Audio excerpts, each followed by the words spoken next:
Well, Fox News is America's election headquarters as we count down to tonight's debates among Republican candidates for president without frontrunner Donald Trump right now. Preps are well underway at the Iowa Event Center in Des Moines. With Donald Trump out of the mix, Ted Cruz will be the highest polling candidate on the stage, and many of his supporters worry if Cruz doesn't do well in the caucuses, he might not have another chance to kind of catch up here. In the meantime, other reports suggest Republican Party leaders are ready to endorse anyone but Ted Cruz. Interesting. The jockeying for the candidate who represents the party brings up a bigger question about the state of the GOP this year. With Peter Hart writing in the Wall Street Journal, quote, in 2016, Republicans have a party problem and Democrats have a candidate challenge. Let's bring in Newt Gingrich, former Speaker of the House, presidential candidate in 2012, and Fox News contributor. We were just talking during the break. You like politics, right, Mr. Speaker, but you don't necessarily miss being a part of it. Well, I just think, look, I find being able to comment on Fox and watch what's going on, I feel like I'm part of it. But Trump has created such an extraordinary dynamic, and the American people have created an extraordinary dynamic. Remember, when you get Trump and Cruz in national polls between them at better than 60% of the vote among Republicans, what they're telling you is that they want very dramatic change. Very competent, smart people like Governor John Kasich are gaining some ground in New Hampshire, but it's uphill because the fact is, if you have a lot of experience in politics, people go, not you. They want somebody who's going to kick in the door and change things dramatically. Cruz, I think, was on a path to be that candidate until Donald Trump showed up.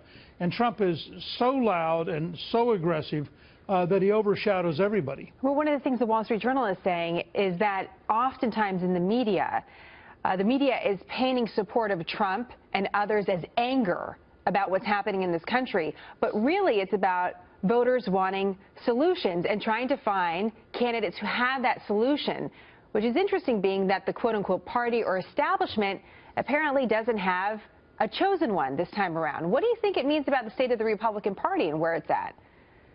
Well, I think we're in a tremendous transition period. I think the fact is that the voters who were aroused in an anti-Obama mode in 2010 with the Tea Party really have been frustrated, and frankly, they are angry. I think it's disingenuous to say they're not angry. They'd like solutions, at which point they'd be happy, but they don't see any solutions coming down the road right now.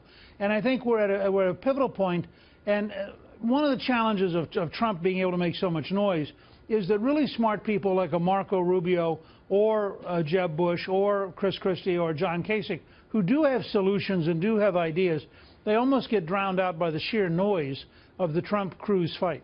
And interestingly enough, it's worth pointing out, when you look at the debate stage, you have a diversity of people and opinions that you don't see on the Democrat side. But the risk that some bring up is that you see what could appear like a fractured party or a fractured platform of what conservatives stand for.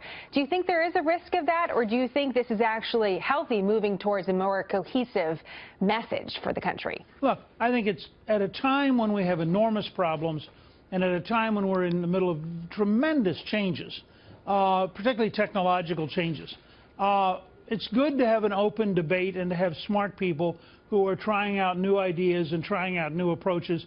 I think that's much healthier in our party than it is in the Democratic Party, and you see it in the quality and the style of the two debates.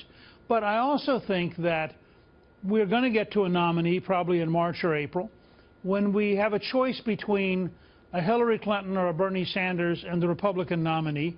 The Republican Party is going to rally to the nominee, and people are not going to, we're not going to have to worry about this party problem. It'll all come together in the late spring, and then we'll have to have a convention where we find a way to bring all the different elements together with a platform and with 3 or 4 days of working together, so we go into the fall campaign unified. But I think you look at a Hillary Clinton or you look at Bernie Sanders, it's pretty easy to unify Republicans when they're the alternative. Let me just ask you a quick final question on Ted Cruz, because this was a report out of the LA Times today that these establishment leaders, unnamed establishment leaders in the Republican Party, are hoping for anyone besides Ted Cruz.